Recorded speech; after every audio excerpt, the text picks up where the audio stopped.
I heard that there's a nighttime festival in Washington this week. Can we go and see it? Okay, but we'll take bodyguards. Nancy was completely energized by the prospect, and she glanced at the empty dishes on the table. I'm hungry. What do you want to eat? I'll ask the chef to make it. I want you to make me something. That last dish you made me was better than the chef's. Jonathan stood up. I'll get on to it right away. You should add the ground beef you made the other day and some chili, she suggested, and some coriander. Okay. It wasn't long before the food was on the table. Nancy eyed it with satisfaction and cherished her first bite. She was so hungry for it that Jonathan felt the need to warn her to slow down. Don't forget it's hot. You'll scald your mouth eating that quickly. You're right. She pierced a carrot with her fork and fed it to Jonathan. You should eat some too. Jonathan had been cooking meals for her more regularly because she thought that his culinary skills were getting better and better. She was halfway through her plate of food when she thought of something. She took a picture of what remained and sent it to Jacob. Look at what your brother-in-law made. Jacob had just finished an assignment, and he smiled broadly when he saw the photo. The next day, Nancy woke up at 9 o'clock, and she and Jonathan started to drive to Washington. It was a bit past 1 when they arrived. They had lunch and took a walk in the nearby park while they waited for the auction later that afternoon. After they left the park, Jonathan saw Norman looking at his phone from time to time, and he was curious. What happened? Norman quickly looked up. Nothing. Everything's fine. As he finished speaking, his phone pinged again. It was Sydney. Did you receive my previous messages? Sydney had already sent several other messages to Norman. My uncle came to my house. I heard him say that he wanted me to get married. He only has a son and no daughter. He has a business that he really wants to make work alongside the Fishers, and there are only 2 sons in that family. He wants me to marry one of them, Joshua. I heard that Joshua is very fickle. He spends most of his time in the local bar. My mother said no, but my family isn't the same as it was before. After Dad's company got into trouble, we don't have much influence. I don't want to marry into the Fishers. If I were already married, I wouldn't need to marry into their family. Wouldn't that be great? Tell me what I should do. Norman didn't reply. He put his phone away to speak to Jonathan instead. It's almost time. Shall we go to the auction? Jonathan raised his eyebrows at the obvious way that Norman had diverted his attention. He had known Norman for many years, and they had grown into men together. He was well versed in the way he behaved. Norman was calm and reliable while at work, and Jonathan knew that Norman was putting aside his feelings at the moment. He rested his hand on Norman's shoulder. If you have something you need to take care of, go ahead. There are others in the protection team. You don't have to worry about our safety. I'm fine, Norman said. Jonathan knew to let the matter go. He grabbed Nancy's hand and pulled her gently into the car to make their way to the auction. They had reserved seats in the first row. Nancy, on her first outing for a while, was glowing as she walked alongside her husband to their seats. Although she was 3 months pregnant with triplets, it wasn't noticeable under her flowing outfit. Once they were seated, Nancy swept her eyes around the room and was a little surprised to see Mackenzie. She hadn't seen much of her since her last visit to Cuba. Mackenzie saw Nancy at the same time, and her brow furrowed. A series of emotions flashed in her eyes before she forced herself to resume her relaxed demeanor. Nancy wasn't particularly bothered by her presence, and she busied herself with looking at the auction items for the day. It wasn't long after that the auctioneer came on stage and announced the official start of the charity auction. The auction items had all been donated by philanthropists or organizations outside the venue, and they were very wide-ranging in type. There were paintings, jewelry, and historical artifacts. The first item to be presented was an ancient artifact. The bidding started, but Nancy wasn't interested. The only thing she was interested in was an emerald necklace.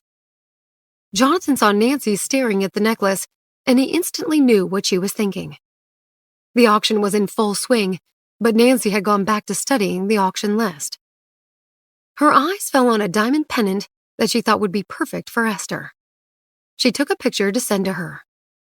"Do you like this?" Esther replied instantly. "It looks lovely. Are you thinking of buying it?" "How about as a wedding gift for you?" Nancy asked. Esther replied with a bunch of emojis to show that she liked the idea. Nancy sat up and paid attention, ready to make her move, because the diamond pendant was the next item to be auctioned. The auctioneer introduced it.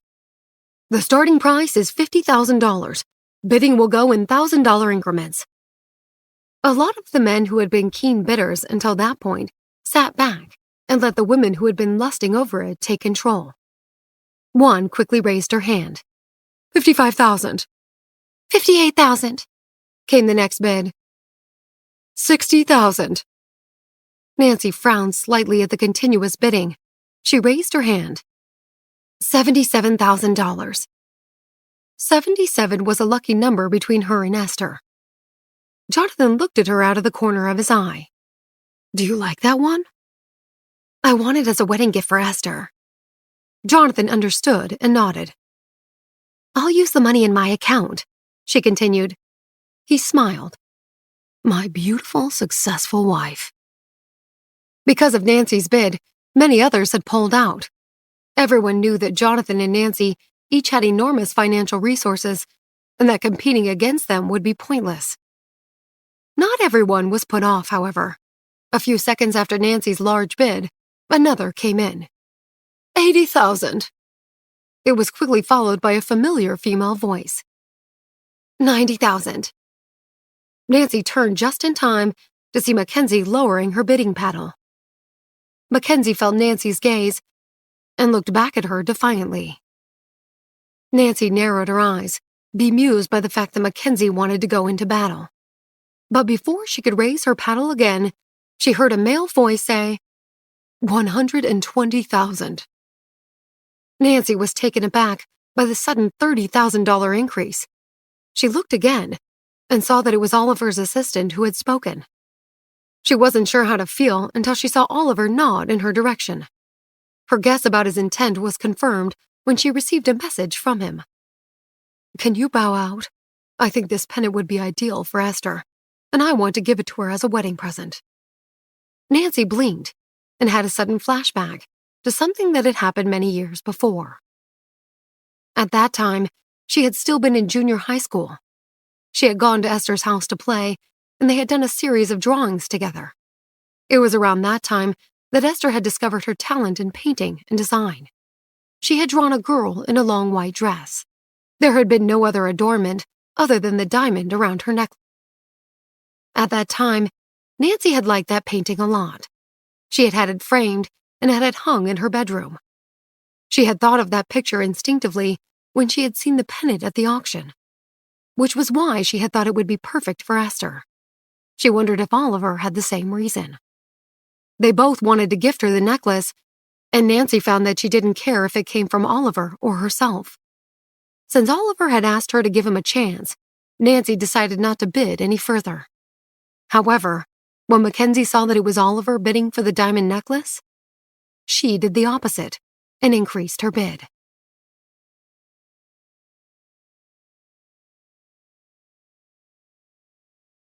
Without hesitation, Mackenzie raised her hand and bid again. $150,000. Oliver's assistant was just as quick with his response. $180,000. $200,000, Mackenzie said. $300,000, came the quick reply. Next to Mackenzie, Tim gently tapped the table to get her attention. "The necklace isn't worth that price." He looked at Mackenzie meaningfully. "What? You still can't forget about him?" Mackenzie's expression changed slightly. "I just like diamonds." She knew that Oliver didn't have a female partner, so she knew that the necklace had to be for Esther. Tim was Mackenzie's fiancé, and she was unimpressed that he hadn't shown the slightest inclination to help her get the diamond pendant when it was obvious that she wanted it. She was even less impressed that he had tried to discourage her. 500,000! Mackenzie clenched the paddle in her hand tightly as she made her next bid. She wanted to see how far Oliver would go for Esther, a woman who had promised to marry someone else. 800,000. Oliver didn't even blink as he increased it. Mackenzie's breathing tightened because she didn't have much money left. She wasn't Gavin, and because her family favored men over women, she had nothing other than a small portion of the profits from the Sloan family business. When Gavin had been disowned, she had used a lot of her savings to help him strike a blow against Xavier. She knew that the diamond necklace wasn't worth spending so much on, and she knew that she shouldn't spend the money just to compete with Esther. But she couldn't stop herself. 900,000. Oliver put in another bid straight away. 990,000. He didn't look at Mackenzie once throughout the entire bidding process. When Mackenzie heard that massively inflated number, she laughed coldly. She knew that she couldn't compete with him and that he had gone deliberately big to cut her down. He felt that it showed the strength of his feelings for Esther. The auctioneer was somewhat agitated. The gentleman has increased his bid to $990,000. Is there anyone else who wants to bid? The crowd was silent. Going once, going twice, sold. The auctioneer smiled at Oliver. Congratulations to you for winning the diamond necklace. Nancy sent a message to Esther. The necklace is yours. The bid was close to $1 million. Esther seemed to be very excited. She replied with an emoji first and then bombarded Nancy with messages. Damn, you're a rich woman now. Rich and beautiful. Should you be squandering your money, though? I don't think it's worth that much. Does Jonathan know? I know you love me, but you don't need to show it like this. It seems a bit too much. But if I'm honest, the necklace is truly beautiful. I'll take it in advance and wear it on my wedding day. Once the messages had stopped, Nancy replied, It wasn't me that paid that much. It was Oliver. Esther went quiet for a while after she received that message, so Nancy followed up with one more. By the way, Mackenzie was bidding against him the whole time. She's the reason it went so high. After Nancy sent that through, she left Esther to digest the news, and she sat waiting for the emerald necklace. Although some of the items that followed were more valuable than the diamond pendant, none exceeded the nearly $1 million price tag until the emerald necklace was presented. The auctioneer started the bidding. This necklace is of exquisite color. It is absolutely the best of the best. The starting price is $100,000, and each increment must be at least $10,000. As soon as he finished speaking, a hand was raised. $100,000. $110,000. And the price continued to rise because many women who hadn't been able to purchase the diamond pendant were all determined to get their hands on it. Soon, a low but magnetic male voice came from the front row, and it quieted the lively venue right down. 1 million, Jonathan said. He didn't like to waste time. His patience was wearing thin after the earlier drama and what he saw as market bargaining. After a short silence, the auctioneer reacted. That's a bid for $1 million. Is there any higher bid? 1 million going once, he said after a short pause. However, before he could call it a second time, Tim raised his hand. 1,100,000. When Mackenzie heard that, her eyes lit up, and she looked at the man beside her in disbelief. He smiled faintly. It's my mother's birthday next month. Don't think too much about it. His voice hadn't been loud, but it had carried clearly to those nearby. Mackenzie felt as if his words had been an invisible slap in the face. Confronted with mocking gazes from those surrounding her, her heart burned with venom. Without a hesitation, she raised her own paddle. 1,200,000. Beside her, Tim narrowed his eyes. He was somewhat displeased. If it wasn't for Mackenzie being from the Sloan family, who were currently in the limelight in Cuba, he wouldn't have agreed to marry her. After all, he still had a copy of the video of Mackenzie and Alexander on his phone. He had agreed to accompany her to the auction and to marry her to please his family. But after seeing that footage, he had no desire for her at all. As soon as Mackenzie had made her bid, Jonathan raised his hand again. $2 million. When the auctioneer heard that, he felt a tremor in his hand. He wondered if the head of the Davis Group was going to increase his bid by $1 million every time. As soon as Jonathan had spoken, Tim knew that he was determined to get the necklace. He didn't want to bid further, but he did want to humiliate Mackenzie. He deliberately spoke very clearly so those around him could hear. I'm a bit tight on cash today and can't bid for anything for you. But if your brother-in-law buys that necklace, maybe he can send you some pictures of it. I'm sure it'll look great on his wife. Mackenzie's hands immediately tightened into fists, and she felt intensely shamed. But when she looked up, she saw Oliver looking at her for the first time. There was a hint of ridicule in his eyes. When she had been bidding against him, he hadn't even glanced her way, but he was definitely seeing her humiliation. Mackenzie held her bidding paddle tightly and raised it. She wanted to prove something. $2,500,000. The auctioneer's eyes lit up. Before he could say anything, Jonathan made a higher offer. $5 million. Jonathan, who had been keen on getting the emerald necklace for Nancy, turned around impatiently and glared at Mackenzie. She turned pale when she saw his expression and remembered him telling her in Cuba that his two main goals were to conquer the world and make his wife happy. Why am I competing with him? She wondered. I am going to humiliate myself. Money means nothing to him. He'll outbid me eventually. She felt all the eyes in the room were on her, mocking her for her stupidity. She held on to her bidding paddle, not daring to raise it after Jonathan's last bid. $5 million going once, going twice, going 3 times, the auctioneer announced. He then banged his gavel on the podium. Sold to Jonathan Davis for $5 million. Nancy clapped and whispered something in her husband's ear. Jonathan smiled at her. Mackenzie stared at them from the back now. When she saw Nancy's happy face, she stood up and left in disgust. She went to the washroom to calm herself and fix her makeup. She then walked out and looked around for her fiancé, who was nowhere to be found. That piece of trash obviously doesn't care about me, she thought.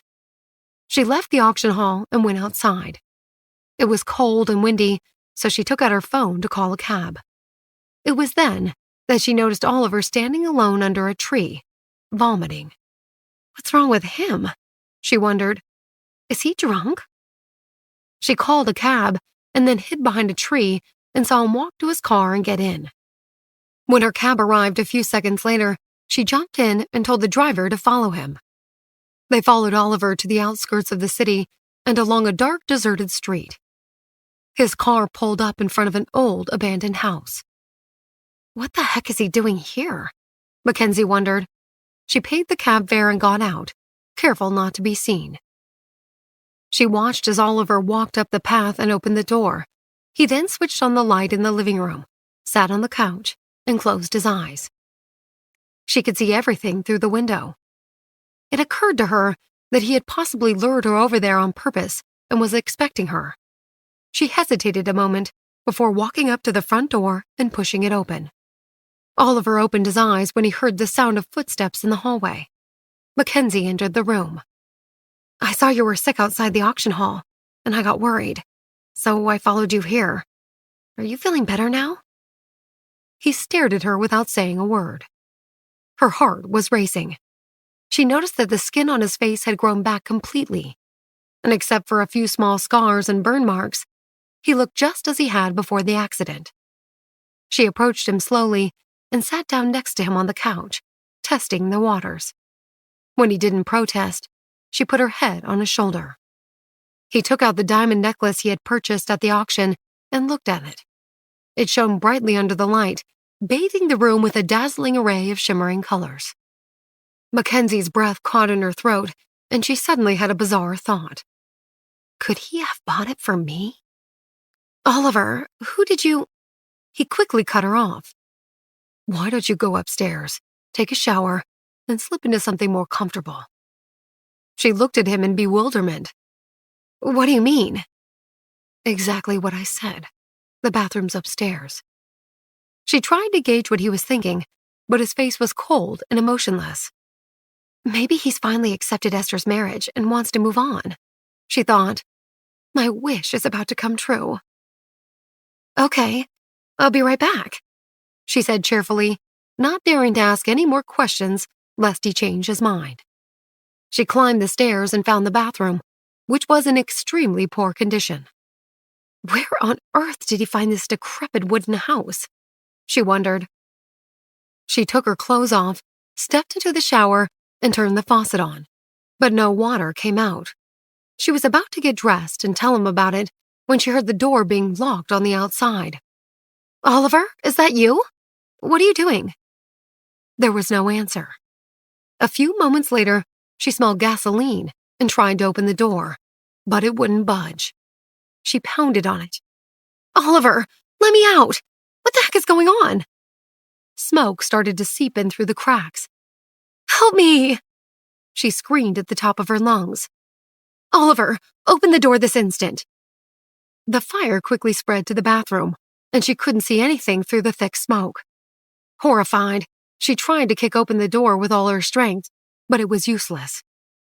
I gave you a chance, Mackenzie, but you'll never change, she heard him say. What are you talking about? I know what you tried to do to Esther, and you'll do it again given half the chance. I won't stand by and let you destroy the lives of the people I love. Oliver stood near the staircase and watched the flames engulf the hallway and the bathroom. Jonathan had told him about the abandoned house in the empty neighborhood, which was the ideal place to carry out his plan. He listened to Mackenzie's hysterical pleas, but felt no remorse. She deserves it, he thought. It's the perfect ending to a perfect day. After her behavior at the auction earlier, he didn't doubt that he was doing the right thing. She was nothing but trouble and had to be eliminated.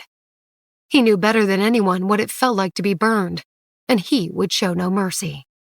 He went downstairs, grabbed his keys, and left her to perish among the flames. After the auction, Jonathan and Nancy returned to their hotel with Norman, who left the car with the valet and escorted them up to their room. What time do you want to leave tomorrow, boss? He asked.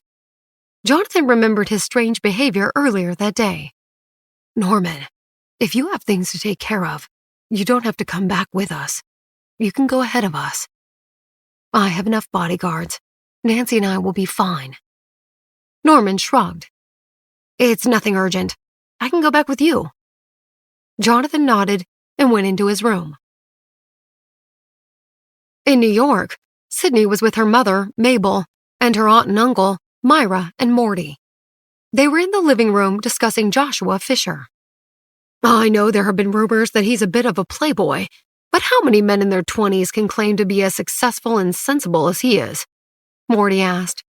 Sydney, you should listen to me. I'm wise and experienced.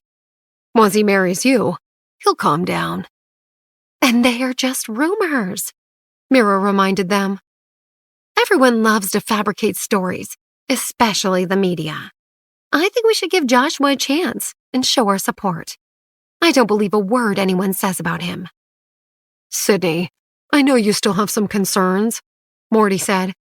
You've only met Joshua once, but you'll get to know him. You'll see that marrying into the Fisher family has its benefits. They're rich and powerful. Myra smiled at her sister-in-law.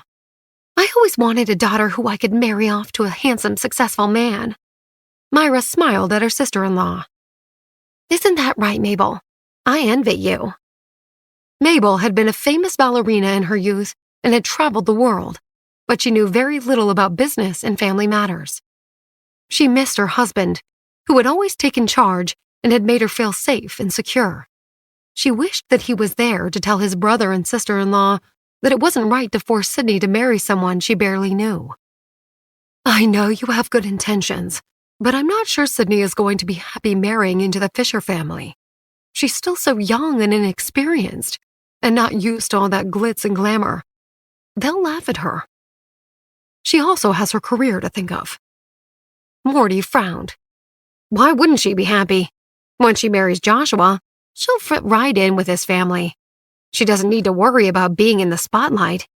As for her career, she won't have to work with Joshua supporting her. Sydney was on the verge of tears. Uncle Morty, I don't want to marry Joshua. I don't like him one bit. Morty stood up angrily. Your father owes me. I lent him tons of money when his business was in trouble. How else could he have afforded this damned house you live in? Joshua will make a good husband, and you'll never have to worry about money again. As far as I'm concerned, the marriage is a done deal. Sydney trembled and lowered her gaze, not daring to argue with him. Myra also stood up and sighed. The Fishers will be here tomorrow for the official engagement. Tidy up the house, Mabel. We'll be back in the morning. Sydney and Mabel sat in silence after they left. Sydney wiped away her tears so that her mother wouldn't see, but the latter knew how she felt. She got up and hugged her daughter. I'm so sorry, my darling. I wish I could do something. Sydney nodded, trying hard not to cry. Her gaze suddenly fell on the phone on the coffee table. She had been waiting for Norman's reply for more than a day. Why don't we go away for a while? Mabel suggested. They can't force you to marry Joshua if you're not here. No, Mom, we can't do that. What would happen to Dad? Mabel stiffened. She was right. Her husband had been sentenced to 1 year in jail for fraud, and had only a few weeks left of his incarceration. That rat bastard brother of his put him there, she thought angrily. It was all Morty's fault. If we leave now, my husband may never get out of prison. She hugged her daughter again and cried softly. Mom, it's okay. We'll deal with it. I'm going to go up, take a shower, and go to bed. I'm beaten. Mabel nodded and wiped her tears away with her dress sleeve. All right, sweetie. Just try not to think about it. Sydney walked up the stairs to the second floor, locked herself in the bathroom, and crouched on the floor. Her parents had been very protective of her ever since she was young. She knew her father loved her and would never let her suffer like that. One of her worst experiences had been the kidnapping, but later, when her father had been accused of fraud, her entire world had collapsed. The Sloan family had canceled her engagement to Xavier, and things had just gotten worse after that. Luckily, her father had only been sentenced to 1 year in prison, and she had helped her mother make ends meet by performing in ballet recitals. She had just started to feel hopeful about the future again when her uncle dropped a bombshell on her, threatening to harm her family if she didn't marry Joshua. She knew there was nothing she and her mother could do. To make matters worse, Norman hadn't responded to her desperate cries for help. She was convinced he had feelings for her and couldn't understand why he was so aloof when she had messaged him about marrying another man. Maybe it was just my imagination, she thought with dismay. Maybe he never liked me. Maybe he's happy to be rid of me. She couldn't hold it in any longer and burst into tears. She sat there, huddling in the corner for several minutes before finally getting up. Her legs were numb, so she leaned against the wall for support. She then stepped into the shower with all her clothes on, turned the faucet on, and stood underneath the warm water.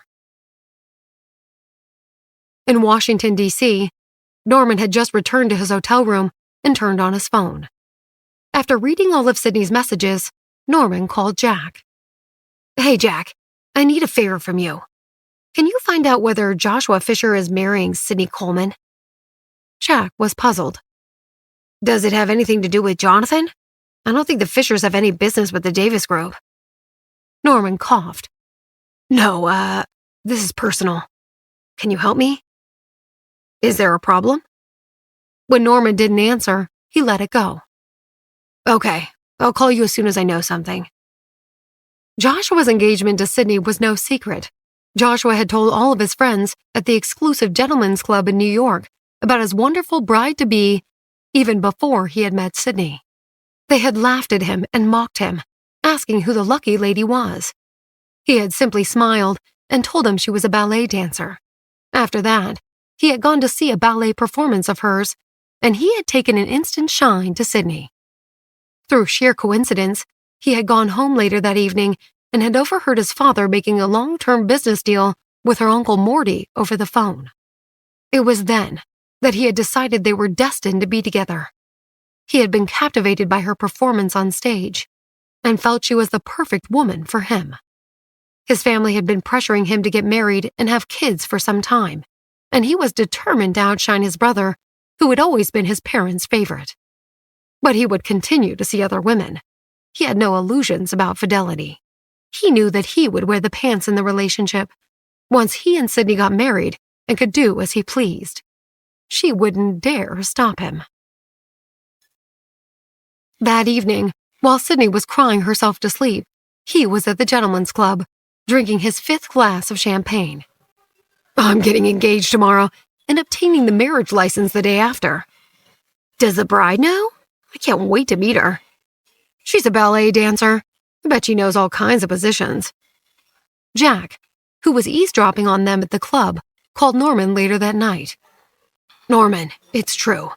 Joshua was marrying Sydney. He was bragging about it to his friends this evening at the club. Norman was silent. Joshua was the Fisher's younger son. Jack continued. He likes to socialize and is quite the drinker. He usually appears in the gossip columns because of his womanizing. He's nothing like his brother, who's a finance guru. Okay, thanks, Norman muttered. What are you planning on doing? Nothing. Can I give you a word of advice? If you really like this woman, go after her before it's too late. You can ask Jonathan to help you. Norman thanked him and hung up.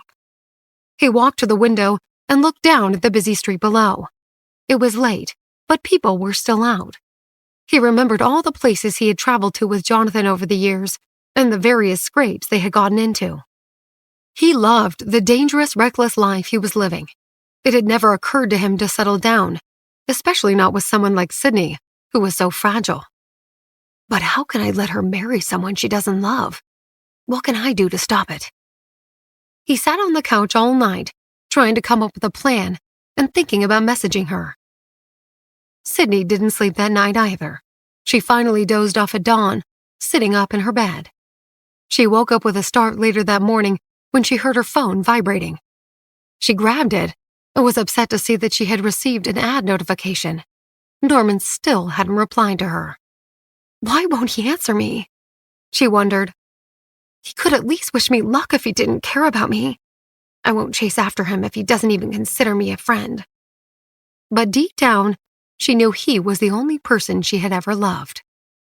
She threw down her phone angrily, got out of bed, and went to the bathroom. She looked at her face in the mirror and gasped when she saw her red, swollen eyes. She quickly washed her face and put some makeup on to conceal the dark circles under her eyes, afraid that her mother would see the miserable state she was in. She had decided that night that she would marry Joshua if Norman didn't respond to her text messages. She didn't want to take any risks and knew it was the only way her father could regain his freedom and start a new life. She went downstairs and was surprised to see that her mother had already tidied up the house. She looked at her mother and could see the pain in her eyes. She shared more than just a mother-daughter bond with Mabel. They were both ballet dancers.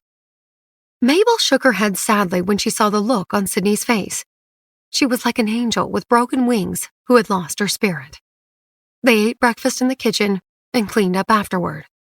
Sydney, I know how you feel, but it's the only solution right now.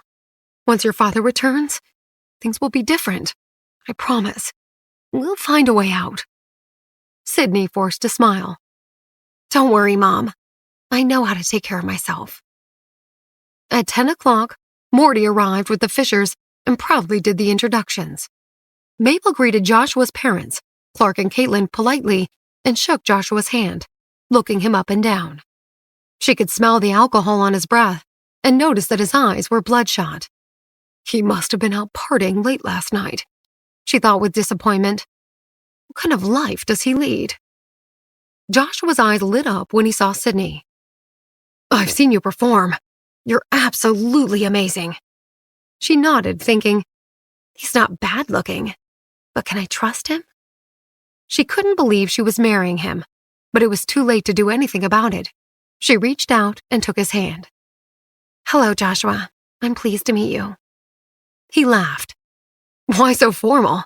We're going to be husband and wife soon."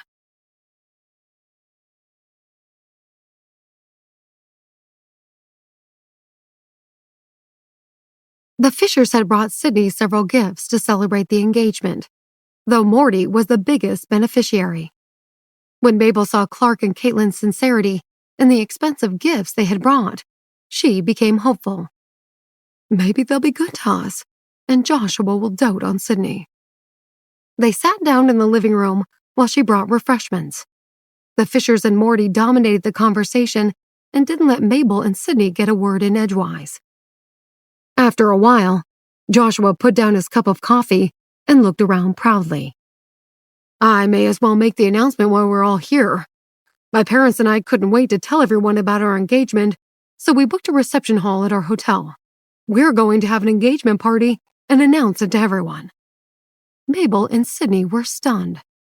Morty beamed at him. "I couldn't be happier. Sydney's a lucky girl. How about we go to that wonderful Italian place near the hotel and have lunch before the party? It's my treat." "That's very kind of you, Morty. Thank you," Joshua said. Sydney realized that her uncle must have known about this earlier, since he was wearing formal attire. He and the Fishers were planning this all along, so I couldn't back out, she thought. She was appalled. At noon, they all drove to the restaurant, but Sydney couldn't eat a bite. The only thing she could think of was her fate being decided for her, and her future suddenly seemed dismal. Morty and Clark toasted the happy couple, but she barely heard a word they said.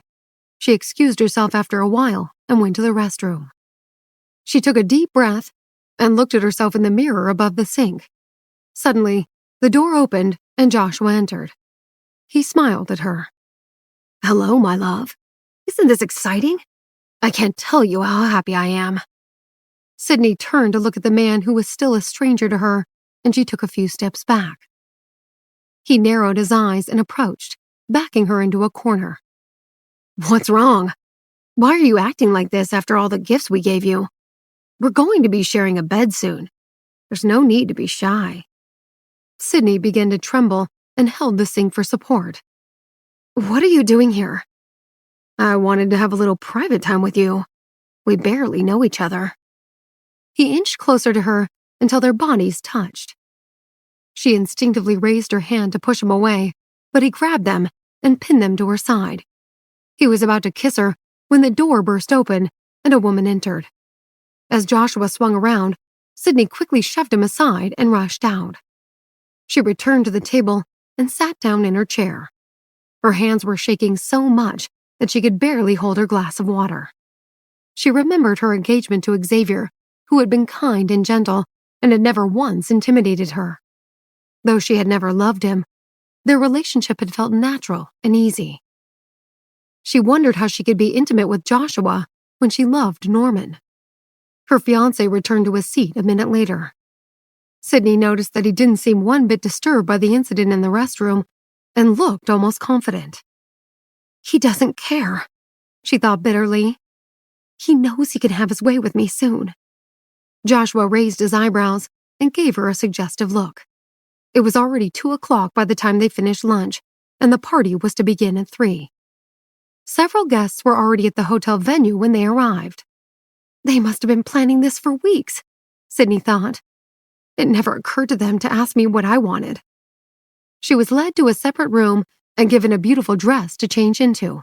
A woman was already waiting to fix her makeup and hair. She looked stunning in her dress, and Joshua's face lit up when he went to see her. He asked the woman to give them some privacy, and he closed the door behind her. He then approached Sydney, who was sitting at the dressing table. "We can get the marriage license tomorrow." She stared at him in astonishment. He laughed. "What's wrong? Are you surprised I'm in such a hurry to get married? You should be flattered." She sat there, trembling, but said nothing. "We have a 10:00 appointment at the registrar's office," he continued. "We'll go together. After we officially become husband and wife, you can move in with me." She blushed, thinking about the implications. Joshua grinned. "Don't be nervous. Is it going to be your first time?" I promise to be gentle." She clenched her fists underneath the table. He straightened himself and tucked in his shirt. "Okay, I'll leave you alone now. We'll have plenty of time to catch up later, if you know what I mean." After he left, Sydney sat there without moving. She heard animated chatter outside the door and felt like bursting into tears. "I'm not going to cry," she thought, holding her head up high. "Let's get this over with." Someone knocked on the door and announced that most of the guests had arrived. "I'll be right out," she answered, getting up. She felt lightheaded as she walked to the door. She suddenly tripped on the hem of her dress and dropped her phone. She picked it up in a panic and checked to see if it was broken. She also checked to see if Norman had messaged her, but there was nothing. She heard another knock on the door. "I'll be right out," she yelled impatiently. She put her phone down and left it in the room. "I'm not going to sit around waiting for someone who doesn't want me," she thought bitterly. Her mother was waiting for her outside, and they walked solemnly to the banquet hall where all the guests and family members had gathered for the announcement. Sydney turned red with embarrassment as everyone turned around to see her. The glaring lights hurt her eyes, and she tried hard not to cry. She was in a daze as she approached Joshua, who was standing on the stage, smiling proudly. As she reached him, he got down on one knee in front of everyone and presented her with a ring. She reluctantly agreed to his proposal, and he slipped the diamond ring on her finger. "Isn't she going to be a beautiful bride?" someone exclaimed. The guests murmured excitedly, but she could barely hear what anyone said. She felt like a marionette whose strings were being pulled by a cruel puppeteer. She looked at the Fishers sitting in the front row, beaming happily as the guests whispered their congratulations to them. That morning, Jonathan and Nancy decided to stop off at a department store downtown before heading back to New York City. Nancy wanted to buy a few classic items before she started showing. She picked out a knee-length black skirt and a white top and admired herself in the changing room mirror. Jonathan suggested she buy something warm for the winter, so she chose a white fox fur jacket and a matching fur hat. "You look beautiful," he said. He didn't want to purchase anything, but she insisted on buying him 3 suits, a white shirt with gold cufflinks, and a black jacket. "You look so sexy," she teased, admiring his reflection in the mirror. She took some pictures of him with her phone. Several shoppers in the department store stared at the attractive couple with envy. After paying for the items, Jonathan and Nancy decided to wear some of their new clothes and walked out into the busy mall. Heads turned as they passed, and some people even stopped to snap pictures of them with their phones. Nancy laughed and pulled Jonathan into a costume shop. "I have an idea. Come with me." They emerged a few minutes later in medieval-style costumes and wigs. "That look suits you, my dear husband," Nancy joked. "You look like the handsome, powerful king of the Davis Group." A group of young women stopped to stare at them, chatting excitedly. "Are those 2 actors? I swear I've seen them before. They're so attractive." "Yeah, they're definitely actors. They must be shooting a period drama somewhere near here. Do you think they're the leads?" "Isn't the guy simply gorgeous? I'd kill to have a man like that by my side. What film are they making? I have to know. Maybe we could visit the set. Let's find out who they are." 2 bold young women finally approached them. "Excuse me, are you filming a movie? What's it called?" Nancy almost burst out laughing and winked at Jonathan. "It's actually a miniseries called Duke Davis and Lady Johnson." The women nodded knowingly. "We can't wait to watch it. You 2 look awesome. Good luck." They rushed back to the group and repeated the name of the series, pointing to Jonathan and Nancy. "I'm sure it's a romance, and he has to fight for her love. She's so beautiful.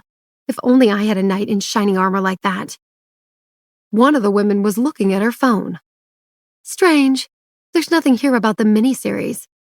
Maybe they haven't made it official yet. We'll keep an eye out for it. Let's see if we can find some information about these 2 actors online. Yeah, check out their profiles. They must have a massive following. Did you get their names?"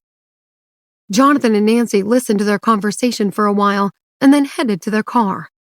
A young man followed them for a while, snapping pictures and recording videos. Nancy stopped at a fountain and turned to her husband, smiling. He leaned over and kissed her on the cheek. "I think Duke Davis is madly in love with Lady Johnson." "Really? You're going to have to fight for me?" He looked at her with a mock-serious expression. "Milady, I will fight to the death for you. Let me summon my army." She punched him in the arm. "Stop being silly." "I'm very serious. I will slay 100 men tonight." He wrapped his arm around her waist. "How are you feeling? Are you tired?" "A little bit. All this filming has exhausted me." He laughed.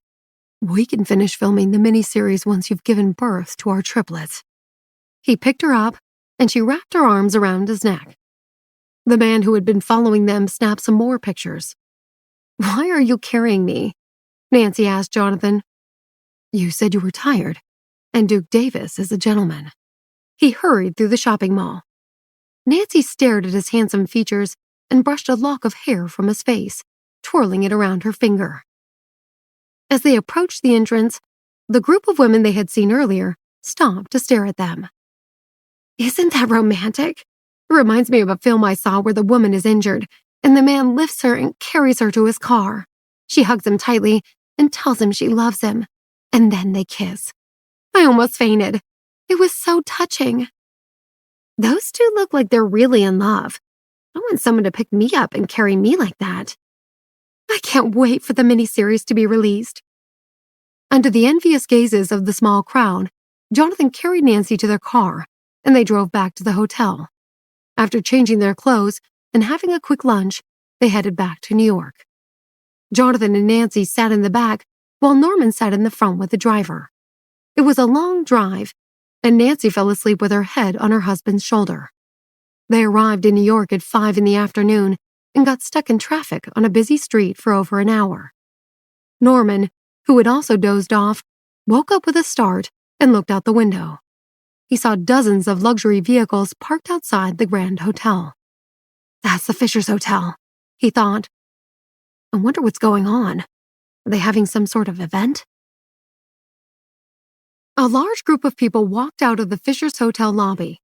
Jonathan's car was still stuck in the traffic, and Norman had a clear view. He recognized Sydney and her mother and noticed a thin but handsome man among the group of people. The man held Sydney's hand, and Norman assumed he was Joshua. The traffic finally started to move, and Jonathan crossed an intersection and drove past the hotel entrance. As they passed, Norman turned his head to keep sight of Sydney, but she soon disappeared. Norman's phone began to vibrate, and he looked at the screen to read the incoming message. It was from Jack. "It's just been announced. Sydney is engaged to hotelier Joshua Fisher." Norman sighed and turned to look back at the Grand Hotel behind them. They had crossed a bridge, and he couldn't see it anymore. That night, Sydney stayed with her parents in their apartment in the suburbs on the city's outskirts. They had already received instructions from the Fishers to prepare the necessary paperwork for the marriage license. Sydney's mother handed her a brown envelope containing the documents she had to take to the marriage license office. She looked at her daughter and smiled gently. "You're going to be a wife soon. Promise me that you'll take good care of yourself. I hope you learn to get along with your in-laws. Your father and I can't take care of you any longer. This is for the best. Remember to be careful. We'll always be here for you." She took a deep breath to hold back her tears. She wanted to tell her daughter that she could always go back home if things didn't work out. But she didn't want to make a promise she couldn't keep. Sydney forced a brave smile and softly squeezed her mother's hand. "Thank you. I'll look after myself. Please, don't worry about me. I'll be okay." She took the envelope and went to her bedroom. She had forgotten her phone in the hotel's dressing room, but it didn't matter. She had become engaged, and her family had accepted the engagement presents the Fishers had given them. News of her engagement to Joshua had been made public, and the elite of New York City society had been there to witness it. She laid back on her bed and realized that her life's path was about to change, and all she could do was accept her fate. A wave of sadness washed over her as she reminisced about her childhood. She thought about the excitement she had felt when she performed in her first ballet recital. Her thoughts drifted to when she had been kidnapped and how Norman had swooped her up in his strong arms when he had saved her. She sighed bitterly when she remembered how Joshua had slipped an engagement ring on her finger. He had smiled politely at the guests, but when he had kissed her on the cheek, he had pulled her close and whispered so that only she could hear. "From now on, you will be Mrs. Fisher and my muse. You will only dance for me and no one else." Sydney had felt her heart sink. His words had left her feeling trapped and alone. Her life, as she knew, was over, and she could do nothing about it. She leaned over and switched off the bedside lamp. Warm tears streamed down her cheeks as she stared at the ceiling.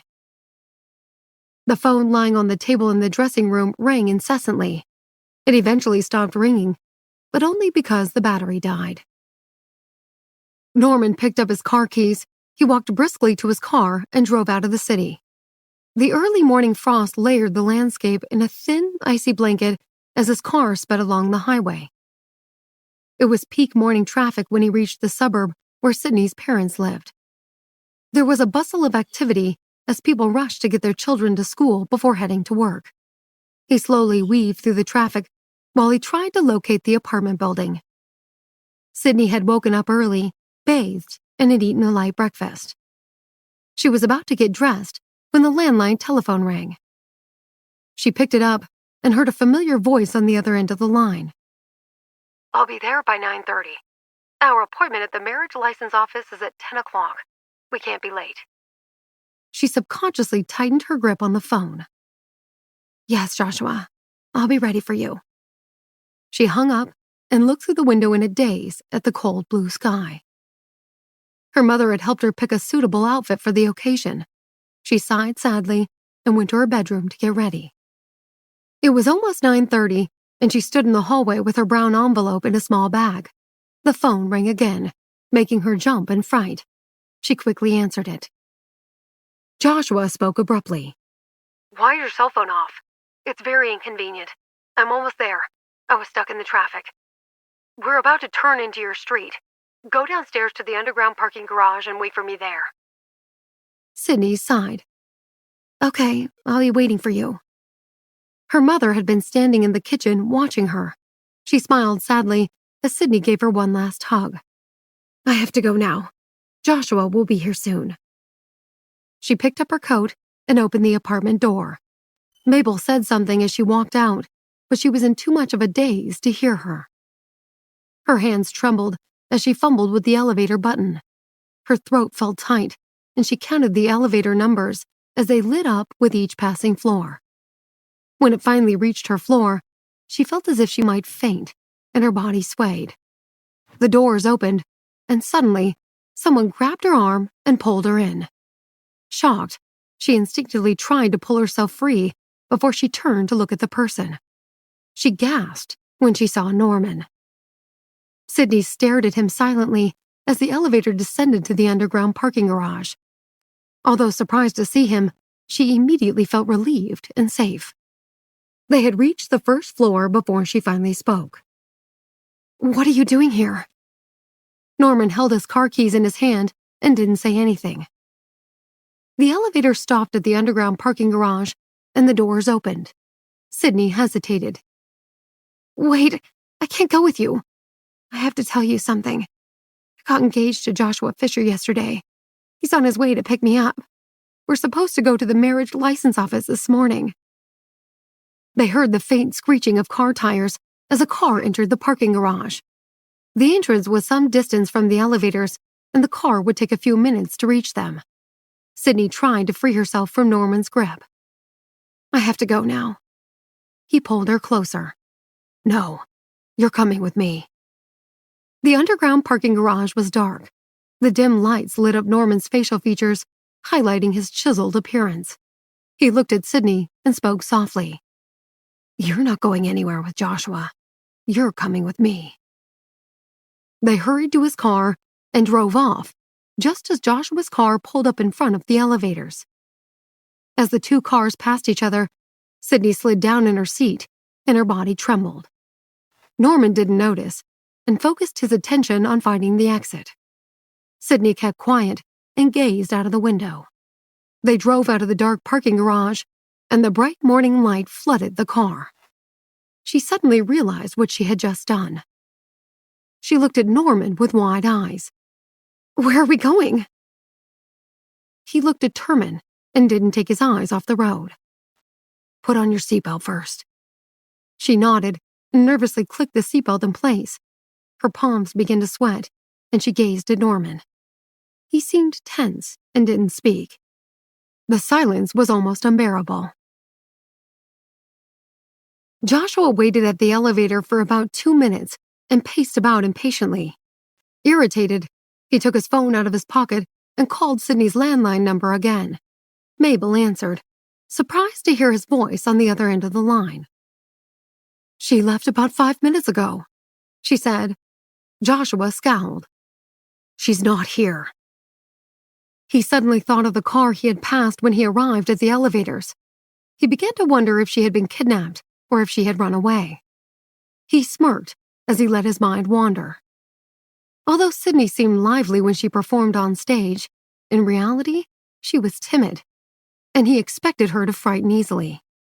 He didn't put it past her to run off to avoid having to marry him. He contacted the building manager and arranged to see the surveillance camera footage. By then, Norman and Sydney had already crossed the bridge into the city. They had missed the morning traffic and were close to the marriage license office. Norman slowed down behind a truck. "Do you still have your documents with you?" Sydney nodded. "Yeah." Norman didn't say anything and continued to focus on the road.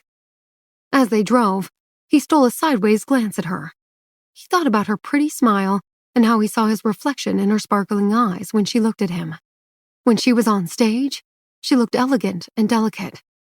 She reminded him of the heroine in a classic story. But when he had returned from Washington, D.C. the day before, he had seen her from a distance and had noticed something different about her. She had seemed lifeless and broken, as if she were about to collapse. Something in her had changed. Norman had often boasted that he was a tough guy. He had followed Jonathan everywhere and had been in many dangerous situations. He had seen many women who looked empty and miserable, condemned to a life of servitude. She had reminded him of one of those women when he had seen her walk out of the Grand Hotel with Joshua. She hadn't looked like an excited fiancée who had just announced her engagement. He took a deep breath and reminded himself that he had made the right decision. After a few blocks, he pulled into a parking lot opposite the marriage license office. He leaned over to the back seat and grabbed a pack of documents. Sydney kept quiet, as if waiting for him to tell her what to do. Once Norman had the documents, he turned to her. "We've arrived." He climbed out of the car and walked around to open her door. She nervously fumbled with her seatbelt clip and gazed at the signboard across the street that read, "Marriage License Office." "What are we doing here?" He smiled and held out his hand for her. "We're getting married." She gasped as she saw a pack of documents in his hand. Her heart began to beat faster and she felt dizzy. "I'm sorry. I don't think I heard you properly. Who's getting married?" He chuckled lightly and helped her out of the car. "Me and you. We're going to get our marriage license." Her knees went weak, and she felt as if she were floating. She had secretly hoped he would read her messages and rescue her. But because he hadn't answered her, she had lost hope that he would. She wasn't even sure how he would have helped her. She had thought she would ask Jonathan to help her find a way to escape or give her much-needed advice. But his surprise appearance and telling her they were going to get married had caught her completely off guard. The world suddenly started to spin, and she felt that she might faint. Norman saw her body sway, and her eyes roll back. He quickly grabbed her by the waist and drew her close to him. The warmth and softness of her body against his took his breath away. "It's okay. I've got you." He quickly regained his composure and let go of her, allowing her a moment to steady herself. He reached out his hand for hers. Sydney felt as if she were dreaming. She clasped Norman's warm hand and walked across the street with him. Her footsteps were light, and she wanted to skip with excitement. The marriage license office was quiet, and only 4 other couples were in the queue ahead of them. Norman collected a ticket from the counter and gestured for Sydney to sit down. As she sat, she emerged from her dazed state and looked around the room. "I can't believe we're here, and we're going to get married." She turned to look at Norman. Her heart jumped in her throat as they locked eyes. He smiled warmly as he saw his reflection in her sparkling eyes. He nodded. "Yes, we are." The marriage license office was efficient, and it didn't take long for Norman's ticket to be called out. Sydney's heart beat faster as they stood up and approached the counter. Norman was nervous. He had faced many dangerous situations that had scared him, but nothing compared to getting married. He had been impulsive and suddenly found himself applying for a marriage license. If anyone had told him the day before that he'd be a married man soon, he would have laughed in their face. He glanced over at the beautiful woman standing next to him. She was also nervous, but looking at her made him less anxious. He had been hot-headed and spontaneous many times, but he had never been impulsive over a woman before. Taking his pen out of the inner pocket of his jacket, he quickly began to fill out the form the clerk had handed him. Jonathan had once told him he had terrible handwriting, so he took extra care to write as neatly as possible. He glanced down at Sydney's handwriting. She wrote beautifully. Her letters were neat and delicate, just like her. His palms began to sweat. Sydney wondered what would happen after they were married. Everything had happened so fast, she hadn't even considered the consequences of their actions. She tried not to think about it as she completed the form, but worry soon crept into her heart. She knew Joshua would be furious, and she hoped her mother hadn't called the police. She realized she had taken a gamble with her future. It was a decision that would make life much harder for her father and her family. She completed her form and handed it to Norman. He smiled and slid both forms across the counter to the clerk. The clerk checked the documents and told them they could go to the small cubicle at the far end of the room if they wanted to have photographs taken. In the many months they had known one another, they had never taken a photograph together, although Sydney had secretly taken a few photos of Norman. Sydney glanced at their first photo together. In the photo, Sydney's eyes twinkled, and she smiled softly. Norman looked stern, but happy. They then went back to the clerk, who had now stamped their certificates. He handed them over with a wide smile. "May you have a happy wedding and a wonderful future together." Norman looked at their names side by side on the certificate. Norman Martinez and Sydney Coleman. He had been abandoned as a young child and had been left at an orphanage without a birth certificate. He was too young to know his name, so the orphanage had given him a new name and surname. He had never expected to hear the words, Mrs. Martinez. He liked the way it sounded. They walked out of the marriage license office, feeling elated and shocked. Sydney hadn't even had time to fully comprehend what she had done when she looked up and saw a familiar car in the parking lot across the road. She held Norman's hand tightly and felt a shiver run down her spine. "Norman, look, it's Joshua's car." He narrowed his eyes and pushed her behind him to protect her. A driver got out of the car and opened the passenger door. A tall, thin man climbed out and began to approach them. Joshua had watched the surveillance camera footage from Sydney's parking garage and had seen her accompanied by an unknown man. He had only been able to see Norman's back, but it was evident that Sydney knew him. He had watched them get into a car and drive off. He had quickly jotted down the license plate number and sent it to someone he knew who worked at the motor vehicle department to run it through the system. It hadn't taken long to track them down, and he had raced to get to the marriage license office. Joshua looked at Norman and Sydney holding hands and felt his blood boil. He was so angry that he wanted to destroy the man who had stolen his bride from under his nose. He had brought his 3 bodyguards with him, and they flanked him on either side as he strode toward the newly engaged couple. He scowled angrily and clicked his knuckles. He glared at Sydney, standing behind Norman. "You disappoint me, Sydney. I thought you were a sensible girl. I'm sure you understand your family's situation. Why would you be so reckless?" Sydney hid behind Norman and clutched his hand even tighter. She was terrified. Norman stared at Joshua. "Are you Joshua?" Joshua shifted his gaze onto Norman and raised his eyebrows. "Not many people in New York have the guts to try and steal a woman from me." Norman stood tall, and his eyes locked with Joshua's. "She's going to be my wife. We've already got a marriage license." Sydney's fears disappeared when she realized that Norman would protect her, just like he had done so many times before. When she had been kidnapped, he had rescued her. And when she had almost drowned, he had been the first to see her and saved her life. People had warned her about Norman.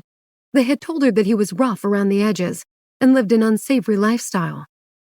They said he would never be able to offer her a sense of security like another man could. But at that moment, she knew that he would do anything for her and that she could count on him to keep her safe. She no longer felt afraid of Joshua. She had found her knight in shining armor.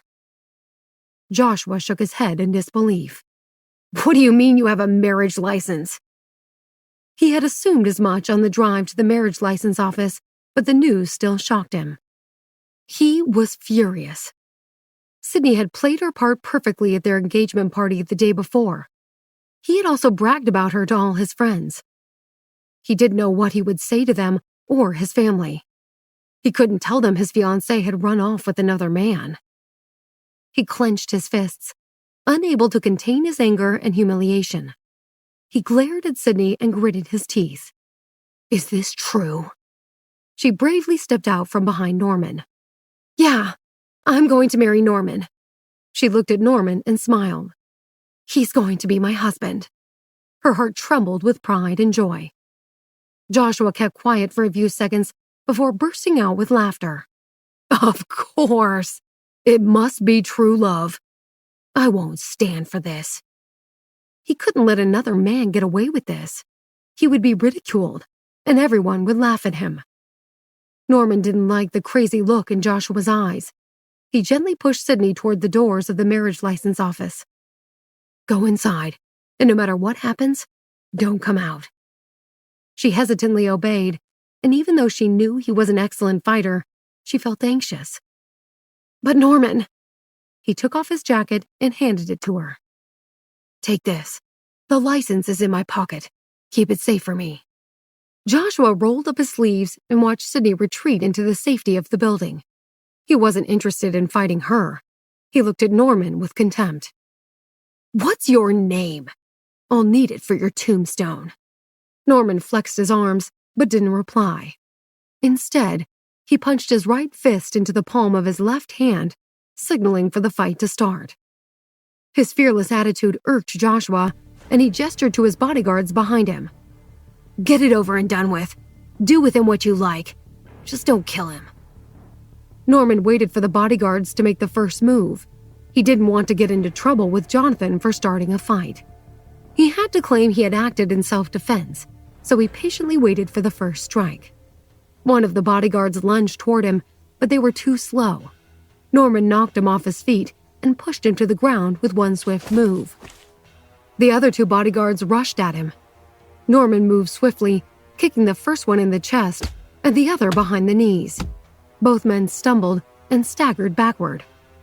The security guard in the office building saw the commotion outside and quickly called the police. He didn't dare go out and intervene. He could tell that the fighting men were well trained, and he feared being seriously hurt. Sydney watched the brawl. It was the first time she had seen Norman fight, and she was amazed at how effortless he made it seem. He looked calm but focused, and every movement he made was precise. It didn't take long for him to knock all 3 men unconscious. Joshua stared in astonishment. His bodyguards were supposed to be efficient fighters. They were much bigger than Norman.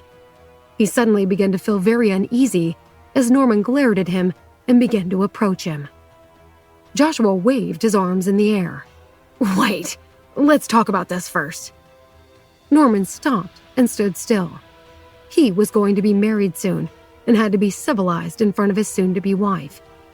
He would have given Joshua a proper beating if it hadn't been for her. Joshua sighed with relief when he saw Norman back down. His bodyguards slowly rose to their feet and limped back to the car. They would need time to heal from their injuries. The sound of police sirens echoed in the distance. Sydney rushed out of the office building and stood close to Norman again. Joshua sneered. "So, Sydney, you found a man willing to fight for you. I can't understand why you would choose a mongrel over the wealth and prestige of the Fisher family. You'll die a pauper now that you've married him." Joshua had taken a good look at Norman's clothing. His coat was bland and ill-fitting, and his shirt looked like a cheap chain store item. He figured Norman was nothing more than a street urchin from the bottom of society. He laughed at Sydney and hoped that she would soon regret the choice she had made. He envisioned her calling him and begging him for forgiveness, and he smirked at the thought of turning her away. Sydney glared at him. "He's not a mongrel. He's my hero." She wasn't afraid of Joshua anymore, and she knew he was fearful of Norman. She also believed Norman could protect her and her parents from the Fisher family's wrath. Norman had been her hero ever since he had saved her life the first time. She had fallen in love with him long ago. She had fantasized about being his girlfriend and how they would hold hands as they milled about a shopping mall together.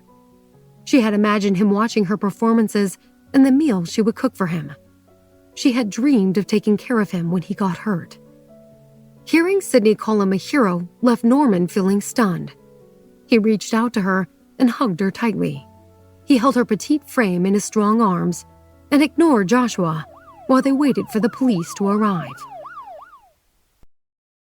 The police officers arrived and saw the beaten-up bodyguard sitting beside Joshua's car. The security guard who called them rushed over to meet them. He briefly explained what had happened and took them inside the office building to show them the surveillance camera footage. Norman didn't say anything, and Sydney kept close behind him. One of the police officers soon came out of the office building and approached them for questioning. Afraid that Norman would be blamed for starting a fight, Sydney quickly took out their marriage license. "We just came to get our marriage license today," she gestured toward Joshua. "As we were leaving, that guy and his friends began to make trouble with us." Standing nearby, Joshua laughed conceitedly. "Are you kidding me? You're just standing up for him because you're too blind to see the truth." The police officer glanced at Joshua and frowned. "Haven't you caused enough trouble for one day?" Joshua smiled arrogantly and ignored him. He took his phone out of his pocket to make a call. Norman also reached for his phone and contacted Jack to tell him everything that had happened. The bodyguards were in a terrible state and needed urgent medical treatment. Joshua called his assistant and told him to arrange for someone to pick them up and take them to the hospital. He then gestured to his driver that it was time to leave, but the police officer stopped him. "You'll have to come with us to the police station." Joshua sneered. He had never been in such a situation before. Being from the Fisher family had always given him an advantage over others. He was about to protest when his phone rang. It was his older brother. "Joshua, I don't know why you insist on causing trouble for yourself like this, but this is the last of it. You'd better apologize and cooperate with the police." Stunned, Joshua didn't know what to say. His brother had always looked the other way whenever he had gotten up to mischief, so being scolded astonished him. He tried to object. "You don't understand. The woman I was supposed to marry got a marriage license with someone else today. You were at our engagement party last night. I had to do something." "Why are you still chasing after her? There's nothing you can do. You'd better go home immediately. Dad is furious." Joshua wanted to explain, but his brother had already hung up. He didn't understand. Norman looked poor and not like someone well-connected. It didn't make sense that his father had already found out about the fight outside the marriage license office. He glared at Norman angrily. "You'd better watch your back." He then looked at Sydney. "As for you, don't even think about crawling back to me when you realize your mistake." He turned around and strode back to his car. Sydney tugged at Norman's sleeve. "Oh, Norman, what have we done?" He hugged her tightly. "Everything is going to be okay. Don't worry about him." He didn't care for Joshua's threats. He had done much worse things while protecting Jonathan, and it would take much more to scare him. He hadn't attacked Joshua because he hadn't wanted Sydney to witness how ruthless he could be. Norman was smart and managed to keep his identity a secret from the police when they questioned him and Sydney. The police officers let them go soon afterward, and they walked across the road to Norman's car. Sydney looked at him expectantly. "What do we do now?" He smiled warmly. "We go back to your parents' place." The reality of what had happened that morning suddenly occurred to her. She had left early to get a marriage license with Joshua. Instead, she had gotten one with Norman, a man her mother hadn't yet met. She didn't know how she would explain it to Mabel. She dug her fingernails into her skin, wondering what she would say. Norman didn't notice her anxiety. Jonathan wouldn't be pleased to know that he had caused trouble with a powerful New York City family. He also didn't want Jonathan to intervene, especially as it was personal. He looked at Sydney. "Did you really get engaged to that man yesterday?" Sydney took a deep breath and frowned. "I'm so sorry. I didn't have a choice. They threatened my mother and said they'd hurt my father if I refused to marry him." She explained the whole situation to him in detail. He listened carefully and took her hand in his while she had finished speaking. "You have to return the engagement gifts." Sydney sighed. "We haven't opened them yet, but my uncle took some with him when he left." Norman nodded. "That's fine. Return what you have." He glanced down and noticed that she was wearing an engagement ring. He hadn't seen it earlier. She followed his gaze and quickly took the ring off. "I forgot to take it off. I'm sorry." He couldn't bear to be angry at her. "It's okay. Let's go now." Everything she had been through had been because of the Fishers. She had been the innocent victim in a powerful family game. They drove out of the city and returned to the suburban area where her mom lived. Norman parked the car in the underground parking garage, and they got into the elevator. Feeling nervous, Sydney turned to Norman. "Let me explain everything to my mother when we see her." She hoped that her mother would listen and understand. Norman wasn't concerned about Sydney's mother's reaction to the news. He looked at her and smiled reassuringly. "Don't worry, I'll handle it." Sydney and Norman stood in silence while they waited for the elevator to reach her floor. The doors opened, and Sydney seemed hesitant to get out. She left the house that morning filled with despair that she would have to marry Joshua. But as she returned home, she felt anxious about how her mother would react to the news that she wouldn't be marrying him. Norman glanced at her. "Is there something wrong?" Sydney spoke softly, and he could barely hear her. "It's nothing. I'm worried my mother won't like you." They walked down the hallway and reached the apartment just as Mabel had opened the door to put the recycling out. Mabel and Sydney gasped in surprise as they bumped into each other. Stunned, Mabel looked at her daughter and then at Norman. She looked at Sydney again and smiled. "Hello, sweetheart. Did you get the marriage license?" Mabel was under the impression that Norman was one of Joshua's assistants. Joshua had told her that Sydney hadn't been waiting for him when he had arrived to pick her up that morning. Mabel had been distraught until he had called a while later to say he had found her and would bring her back. She had no idea what had actually happened. Sydney nodded guiltily. She did have a marriage license to show her mother, but it wasn't with the man she was supposed to have gotten one with.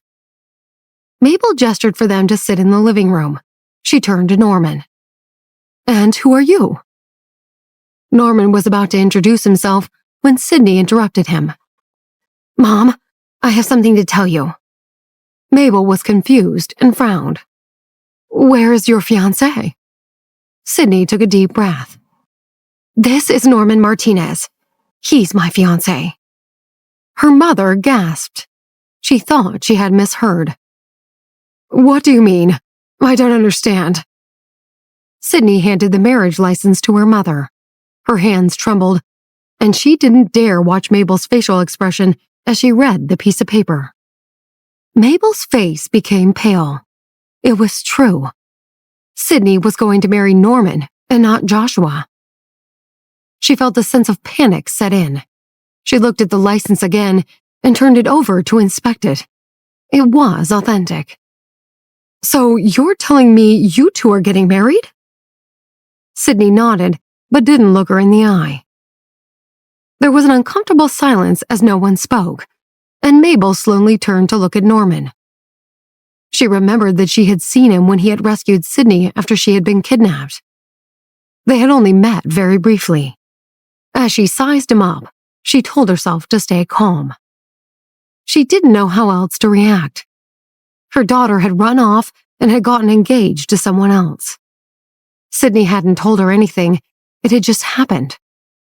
Her mind began to race as she wondered what she would say to the Fishers and how it would affect her husband in prison. Mabel had been a professional ballet dancer for many years. She had learned self-restraint and how to control her emotions from a young age. But that morning, she felt like she could explode from anger. She began to shake and took a deep breath before looking at Norman again. "Mr. Martinez, you're going to marry my daughter?" Norman nodded. He finally had an opportunity to speak. "Mrs. Coleman, please call me Norman, and you don't have to worry about the Fishers. But I think you and Sydney should come with me so that you're safe until everything is sorted out with them." Mabel couldn't believe the young man's audacity. Not only had he proposed to her daughter without her family's permission, but now he wanted to take them away from their home. Sydney had never once mentioned that she had a boyfriend, and in Mabel's opinion, Norman was a complete stranger. She couldn't suppress her anger anymore and decided to get straight to the point. "Mr. Martinez, where are you from? Are you from New York? Where do you work? And what about your family?" Norman was about to reply, but Sydney interrupted him.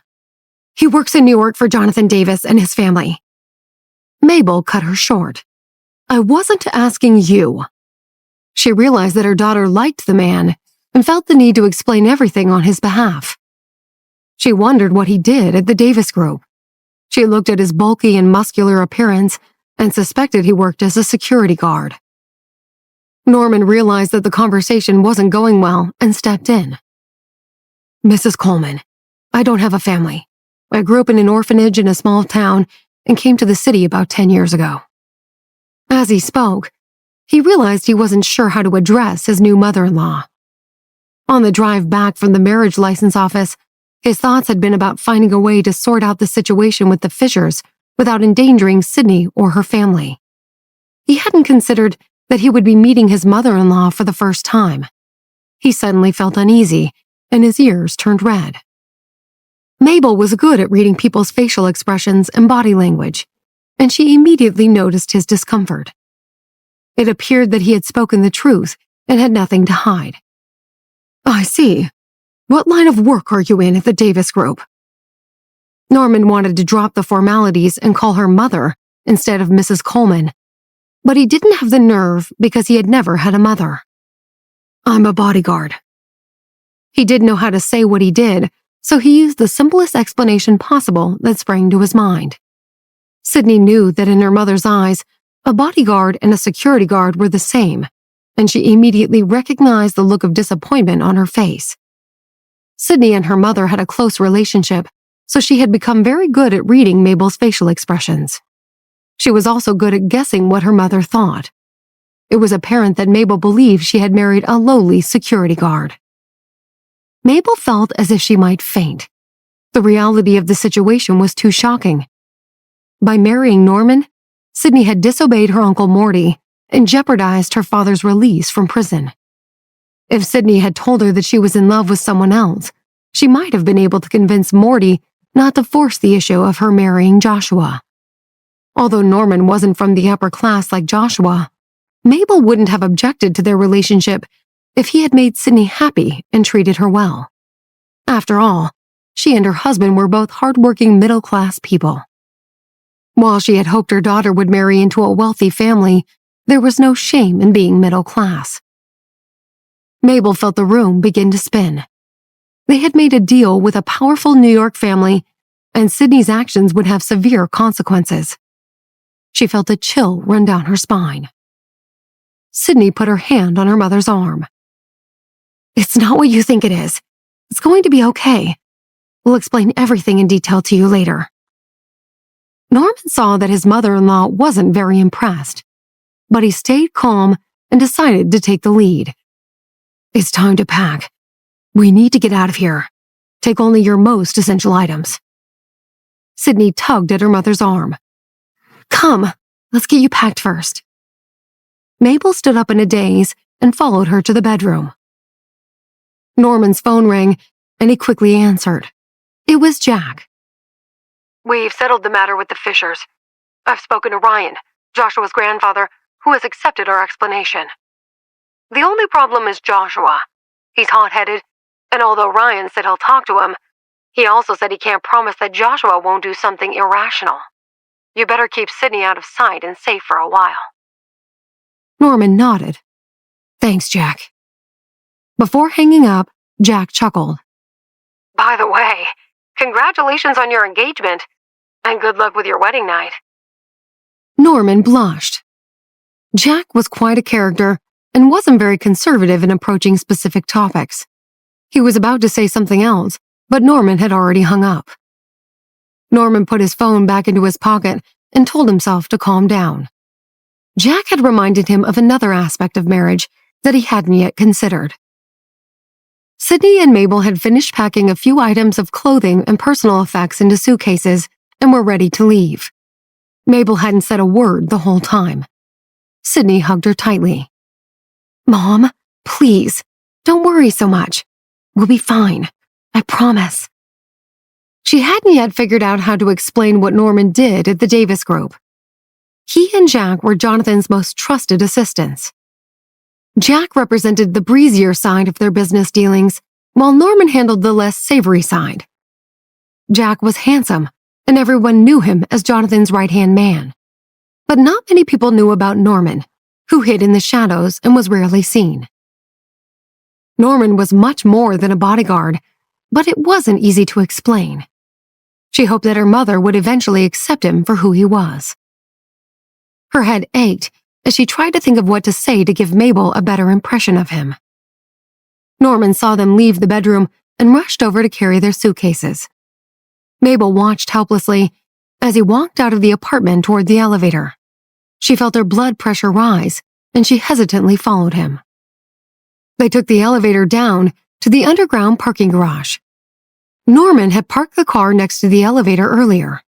He opened the trunk and packed the suitcases and engagement presents. He then gestured for Sydney and Mabel to sit in the back. They drove out and took the first exit toward the city. Sydney wanted to ask him where they were going, when she realized she didn't even know if her soon-to-be husband had a house or where it was. Her mother would faint if she knew that Sydney didn't even know where her fiancé lived, so she kept quiet. After a short drive, they arrived in a suburb with tree-lined streets and neat houses. Norman had never considered having a family, but Jonathan had told him to buy a place to have somewhere to settle one day. So he had purchased the house, but hadn't lived in it, as he had mainly lived with Jonathan. Because the house had been standing unused for a long time, Norman had arranged for a cleaning company to tidy it up. The cleaners arrived a few minutes after they had unpacked their luggage. It was a sizable, double-story house with 2 living rooms on the ground floor and 4 bedrooms upstairs. Norman led Sydney and Mabel up the stairs and politely told them to each choose a room. Blushing, Sydney chose the bedroom next to the primary bedroom. Mabel chose the room at the furthest end of the hallway. The cleaners got to work and cleaned the living room and kitchen before heading upstairs to put fresh sheets on the beds. Mabel had calmed down slightly and pulled Norman aside. What happens next? Norman gestured for her to sit down. I sent a friend to discuss the matter with Ryan Fisher. He's accepted my apology and won't pursue the issue any further. I'll return the engagement presents on your behalf. You don't need to worry about anything else. Sydney's heart swelled with pride as she watched Norman take control. He suddenly seemed much more mature. Mabel looked at him with confusion. The Fishers aren't going to make a big deal out of this? Norman nodded. That's right. He was about to say something else when his phone rang. He walked out of the room and answered the call. After a few minutes, he returned and slipped on his jacket. I have to go to the Fishers now. You two have to stay here. I won't be long. Sydney suddenly felt worried. Please be careful. He hugged her quickly and collected the bag of engagement presents before leaving. Mabel waited for Norman's car to disappear down the road before she turned to Sydney. I want to know everything. Sydney took a deep breath. I fell in love with him a long time ago. She carefully recounted the months they had spent getting to know one another and explained what he actually did at the Davis Group. Xavier once told me that Mr. Davis has two men who never leave his side. One of them is Jack, and Norman is the other one.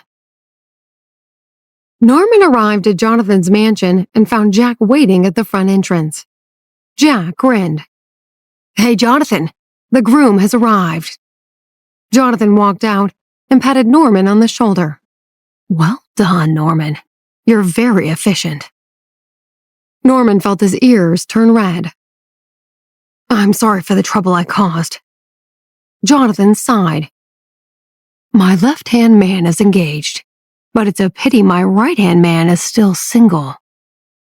Jack's grin disappeared, and he shrugged helplessly.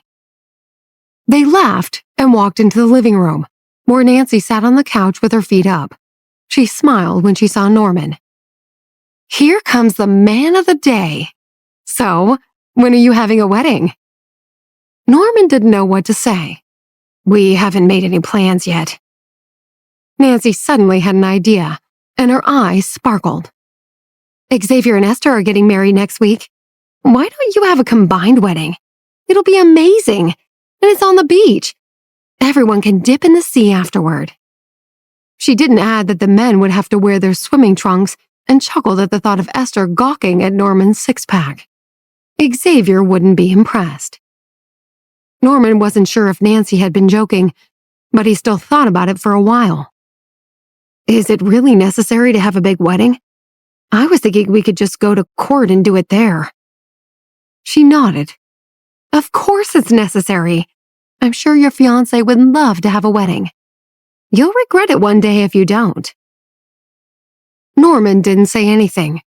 He hadn't considered much about being married other than the urgency of stopping Sydney from getting married to Joshua. His main concern was to protect her and keep her safe. He hadn't thought about a wedding or even what their future would look like. Nancy broke the silence by showing him photos on her phone of what they had planned for Esther's big day. I'm being serious. It shouldn't be a problem for you to have a combined wedding. I'm sure it'll be a huge party. I'll send you a copy of the plans from the wedding coordinator, and you can look at it with Sydney tonight. We don't have enough time to make her a wedding dress, but I have a connection at a high-end wedding dress boutique who can help. Sydney will have to choose one of the dresses on the rack, and we'll have it tailored to suit her petite frame. Nancy giggled with excitement. Jack walked over and put his arms around Norman. Okay, enough with the wedding talk. It's time to go to the Fishers. After Norman and Jack left, Nancy phoned Esther. How would you feel about having another couple join you at your wedding? Esther was puzzled. She didn't understand what she was talking about. Is Ashley getting married? Nancy smiled. No. Guess again. Esther was silent as she thought for a moment. She gasped and took another guess. Don't tell me it's Norman and Sydney. Nancy burst out laughing. Yes, they got their marriage license this morning. Esther whistled slowly. Wow, that's a surprise. I'd say Norman is a dark horse. I never would have expected him to get married. Nancy told her about the chaos that had happened with Sydney and Norman. Their situation is special, so I suggested a combined wedding. Esther giggled. I understand now. Hopefully, we'll catch a glimpse of Norman's six-pack when we all go swimming after the wedding ceremony. Nancy roared with laughter. Just watch out that your husband doesn't get jealous. The line went quiet, and then she heard a man's voice. Nancy, this is your cousin. I heard everything. I'll tell Jonathan the real reason why you suggested a combined wedding. Nancy blushed slightly, but quickly collected herself before replying arrogantly. Don't you dare. I've got triplets protecting me now. Xavier sighed and hung up the phone. Esther had gotten up to get a drink of water after he had taken the phone from her. He put the phone down on the table and glared at her before he walked over and trapped her between his body and the water cooler. Esther looked at him in confusion.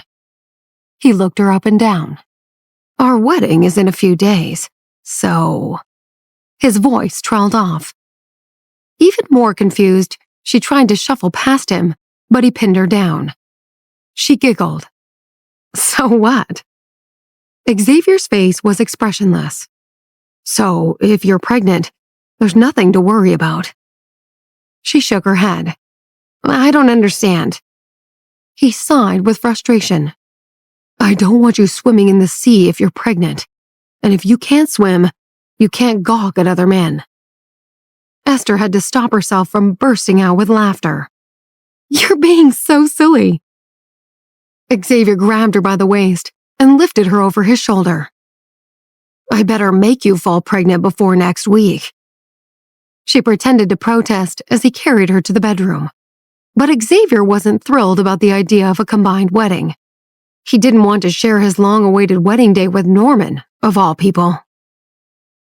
After an afternoon of passionate lovemaking, Xavier finally fell asleep. Esther lay on her back and decided that she would have to come up with a code name for Norman so that Xavier wouldn't be so jealous every time she mentioned his name. Or his six-pack. I think I'll use a woman's name. Tammy sounds good. I'll text Nancy in the morning, Esther thought. Norman returned home much later that afternoon and was pleasantly surprised to find the house neat as a pin. The aroma of a delicious meal wafted through the air as he opened the front door. Sydney and her mother had spoken things out and were in good spirits. Mabel understood why Sydney had done what she did and supported her decision. When she heard Norman enter, she quickly stood up. My new son-in-law, you're back. Come have some dinner with us. She now knew that his work at the Davis Group was confidential, and she didn't want to be too intrusive, but she needed to know about his meeting with the Fishers. How did it go with the Fishers? Is everything okay?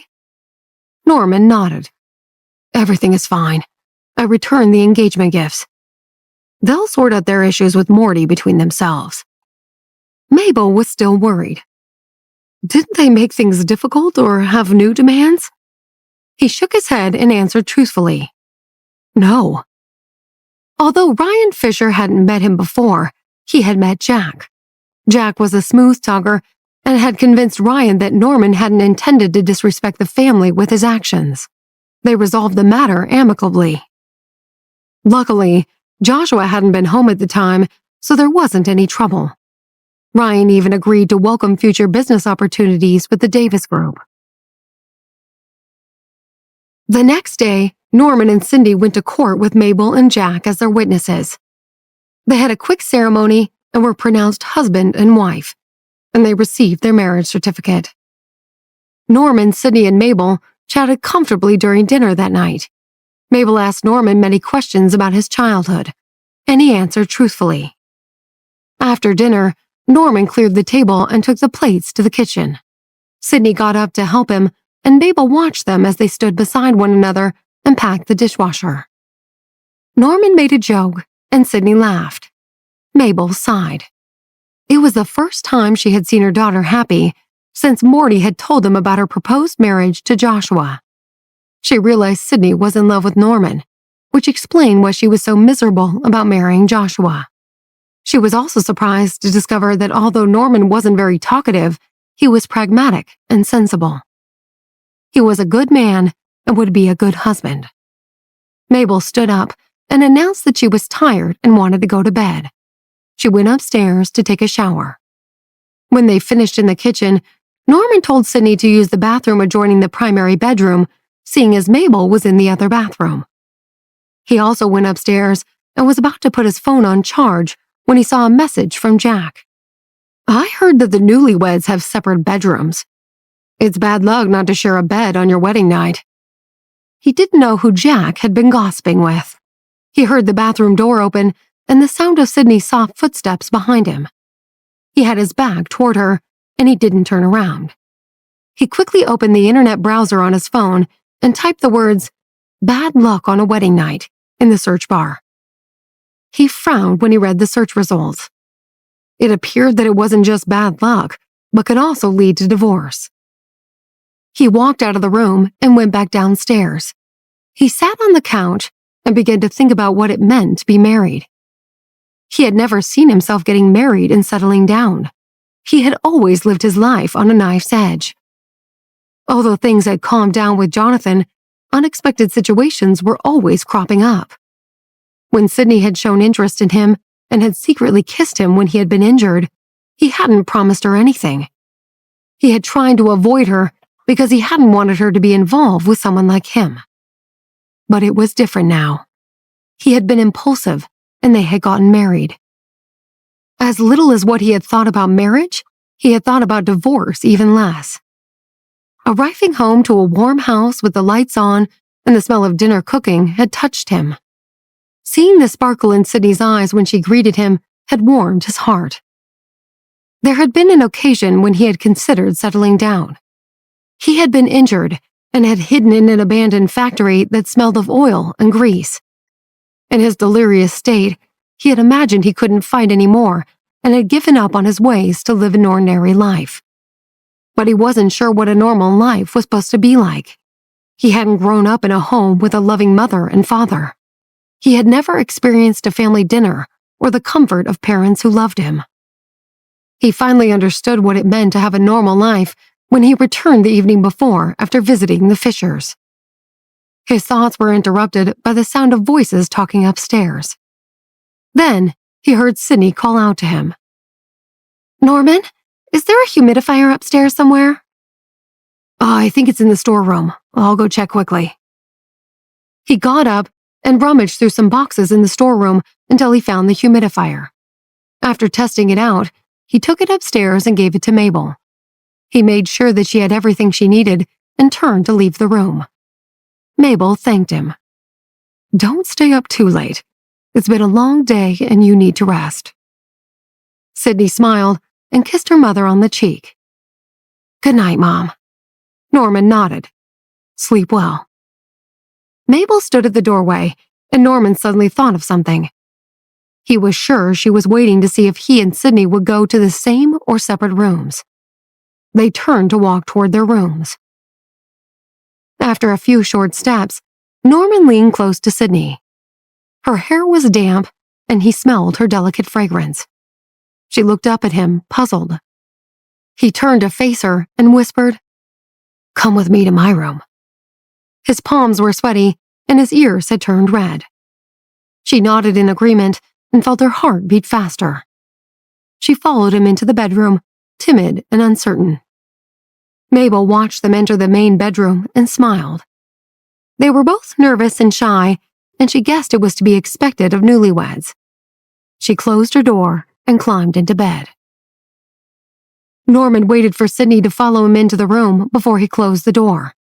He looked at her and didn't know what to do. "I'm going to shower." Sydney squeaked in reply and blushed a deep shade of red as she awkwardly sat on the edge of the bed. Norman was just as awkward. He fumbled in his closet for pajamas and hurried into the bathroom. He usually took a quick shower, but that night, he needed time to calm his nerves. He stood under the streaming water and watched the rising steam. Sydney's heart pounded in her chest. She was a wife now, and she knew she had certain obligations. But she was afraid, and she didn't know what to expect. Her thoughts raced through her mind. She wondered if it would be painful and if she would fall pregnant. She wasn't ready to have a baby yet. She had just started her career as a professional ballet dancer. She wasn't sure if she could continue dancing after having a baby. She began to feel flushed and anxious. Norman had finished showering and walked out of the bathroom. His footsteps startled her, and she knocked her knee against the bedside table. He saw her grimace in pain and rushed over to her. "Are you okay?" She shook her head and looked up at him. His hair was still wet, and the faint fragrance of the shower gel lingered on his body. He had changed into his pajamas and hadn't buttoned up his pajama shirt. She glanced at his well-defined abs and felt herself blush again. She wanted to look away, hoping he couldn't read her thoughts. Norman slowly bent down to take a look at her knee. She didn't answer him, and he thought she hurt herself so badly that she couldn't talk. Sydney didn't know what to do, and instinctively pulled her legs back before he could touch them. She fell backward and landed on the bed. Stunned, Norman watched Sydney fall backwards onto the bed. She had lifted her nightgown slightly to rub her knee when she had bumped into it against the bedside table. And as she fell backward, Norman caught a glance of her light pink panties. Sydney blushed and quickly hid under the blanket. Norman grinned awkwardly and hummed as he stood in front of the mirror and brushed his hair. He looked at her reflection in the mirror and saw that she had closed her eyes. He listened carefully and then smiled when he realized she was only pretending to be asleep. He breathed a sigh of relief and switched off the ceiling light. The room was dark, and Sydney felt the mattress sink as Norman lifted the blanket and lay beside her. Her body stiffened, and she held her breath. Norman lay dead still for a while before he finally spoke. "Good night, Sydney." She opened her eyes and looked at him in the dim light, but she kept quiet. His eyes were closed, and he looked even more handsome. She listened to his steady breath for a few minutes and assumed he had fallen asleep. She smiled happily as she stared at him. She had married the man she had fallen in love with, and he had come to her rescue at the darkest moments of her life, and she had accepted him as her husband without hesitation. The more she thought about it, the happier she felt. They had become each other's better halves. She wanted to laugh out loud with joy, but didn't want to wake him up. Norman was still awake. He felt her gaze on him, and he couldn't fall asleep. The darkness of the room had awakened his other senses. He became aware of the sweet fragrance of her skin and felt her warm breath against his face.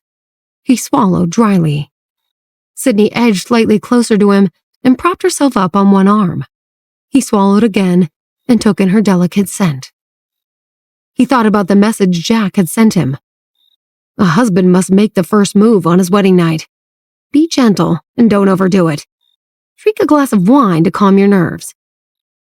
When he thought he couldn't take it any more, he felt a gentle touch against his arm.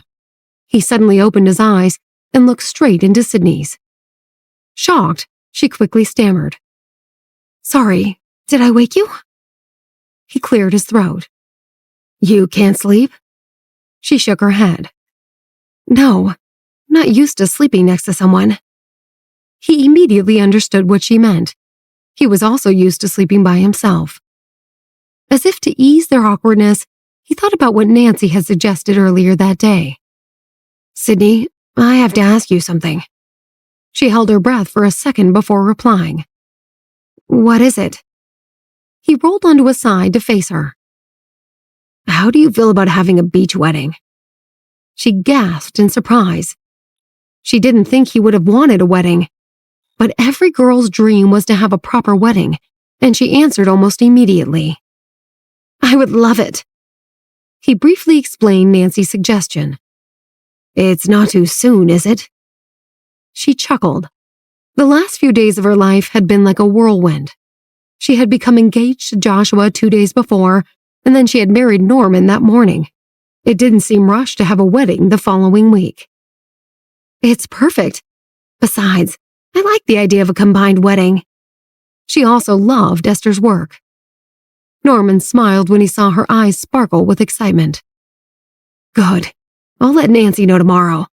I'll take you to the wedding dress boutique she spoke of so you can choose a dress. Sydney beamed with happiness. Her shyness and nervousness had disappeared, and she lay beside him and smiled from ear to ear. They chatted about the wedding details, and he gradually became used to her next to him. After a while, he rolled onto his back again. It's late now. Let's try to get some sleep. Sydney sighed and pressed her head against her pillow. Good night, my husband. Norman grinned. Good night, my wife. A few minutes passed when he heard her whisper. Norman? She sounded hesitant. Do you regret what we did today? Although her question surprised him, he answered immediately. No, not at all. She lay back and smiled again.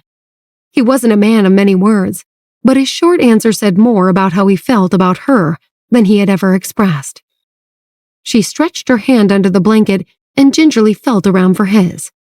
When she found it, she gently clasped it, and the warmth of it made her heart beat like a drum. She remembered how he had taken her hand to cross the street at the marriage license office, but this time it felt different. He wrapped his long fingers around hers and took a deep breath. Her hand was small and soft, and he rolled her fingers close to hold her hand in his palm. She rolled onto her side and looked at him. He was lying on his back with his eyes closed. He looked calm and relaxed. But little did she know that he felt a wave of emotions wash over him as he gently held her soft hand in his. For most of his adult life, he had held some sort of weapon. He had never been worried that he would break his weapon, but her hand was different. He held it carefully, afraid he might crush her delicate hand in his. Esther couldn't wait for the joint beach wedding with Sydney and Norman. She was excited to celebrate with all their closest friends. But she decided not to tell Xavier just yet, since she wasn't sure how he would react. They had decided to have a wedding in Aruba, so she rubbed her sore waist and started packing for their trip. They had booked a seaside resort and were traveling there 2 days before the ceremony. She was looking forward to some sunshine and warm weather after the cold spell in New York. Nancy was so excited about the trip that she went over to help her friend pick out clothes. She was already 3 months into her pregnancy and was feeling good. She couldn't wait to go swimming and explore the island. She looked down at her belly, annoyed that she wouldn't be able to wear her favorite bathing suit since she was already starting to show. Outside in the garden, Jonathan was discussing work with Xavier. He excused himself to call Hannah, who was in Pittsburgh doing research for her next write-up. Hey, Han, it's me. The wedding is in 4 days. Are you coming to New York first or flying straight to Aruba? I think I'll book a flight from here. I have tons of work to do before I go. Okay. Ashley, Nancy, and I are leaving the day after tomorrow. Let me know your travel plans and call me when you've arrived. We can send a car to pick you up from the airport in Aruba. After speaking to her, he called Ashley. Hey, I've booked our tickets. We're leaving in 2 days. Thanks. I can't wait. Is Hannah coming? Yes, I just spoke to her. She's flying direct from Pittsburgh. Ashley was silent for a moment and then asked, Is Brock invited? Jonathan was thoughtful. He wasn't particularly keen on his brother, but knew he had been through a lot lately and had saved Hannah's life. It's up to you. You can ask him. Maybe Esther already invited him. Ashley was ecstatic. That's great. He'll be so pleased. This trip is exactly what he needs right now. Maybe I'll change my ticket and travel with him the day before the wedding if that's okay. I think he's quite busy at work. Xavier went up to Jonathan after he had finished his conversation. I just spoke to Latham. He said he was arriving the night before the wedding. He can't make it earlier. He's been very preoccupied with work lately, hasn't he? I haven't seen him in ages. 2 days later, Norman and Sydney packed up the wedding dress and the suit for the wedding and headed to the airport with Helga, Jonathan, Nancy, Esther, and Xavier. Nancy was overjoyed when they stepped off the plane and were greeted by palm trees and sunshine. She quickly changed into a summer dress that was just loose enough to hide her growing belly. They arrived at the hotel, checked in, and she and Jonathan went to their seaside bungalow to unpack. She stood on the terrace, watching the shimmering blue-green sea in front of them. "Isn't this magnificent? We even have our own private swimming pool." She dipped her toe in the water and sighed happily. Jonathan went over and put his arm around her waist. "Careful not to catch a cold." "How can I catch a cold? The water's so warm. Let's take a dip." They took off their clothes and waded into the water in their swimsuits, holding hands. Jonathan swam a few laps and emerged from the water smiling. "I can see your bulging stomach underwater. By the way, have you thought about names for our kids?" She shook her head. "Not really. We don't even know their genders yet. I guess we'll find out soon enough." Something occurred to her then. "Wait, Helga said she can determine the genders by examining me." Jonathan burst out laughing. "And you believe her?" "It's too soon to tell, sweetheart. We need to wait a few more weeks." She got out of the pool and dried herself off with a towel. "It can't hurt to ask. I'll speak to her later." "You're so full of energy all the time. I envy you. You have a very distinct glow." He watched her proudly and wondered if her glow was because of the pregnancy or the sudden hot weather. "I'm sure there are a couple of mischievous boys growing inside me," she said. He also got out of the pool and hugged her. "Hey, you're all wet," she complained, laughing. She grabbed a towel and wrapped it around his waist. Esther and Xavier had booked their entire resort for the wedding. Jonathan and Nancy were the only ones staying in a private bungalow. The others were in luxurious apartments with sea views. Helga had already unpacked her suitcase and was playing the piano in the hotel lobby when Nancy and Jonathan went to look for her. She smiled when she saw them. "You play so beautifully," Nancy said. "This place inspires me. It's so wonderful to be here. I love the warm weather and all the exotic flowers." She was wearing a simple cotton dress, and her hair was tied up in a bun. "Helga, I don't want to bother you during our trip, but I was wondering if you could help me determine the baby's genders. You told me some time ago that you could do it, but that was before we found out I was having triplets." Helga gently took her hand and felt her pulse. She then put her hand on Nancy's belly and moved it around. "If I'm not mistaken, you're going to have 2 boys and a girl." Nancy blinked. "Oh, wow. 2 boys and a girl. Are you sure?" Helga nodded. "As far as I can tell. The ultrasound will confirm it, though." Nancy clapped her hands with excitement and drew her arms around her husband's neck. "You did a great job, sweetie." He laughed and rolled his eyes. They chatted for a while and were about to take a walk on the beach when Helga asked Jonathan if she could speak to him privately. "I was wondering if you have a Jung medication that treats infertility," Helga said in a low voice after Nancy had left. "I want to take a look at it. Apparently, the Jungs developed a potent formula that helped royal family members get pregnant."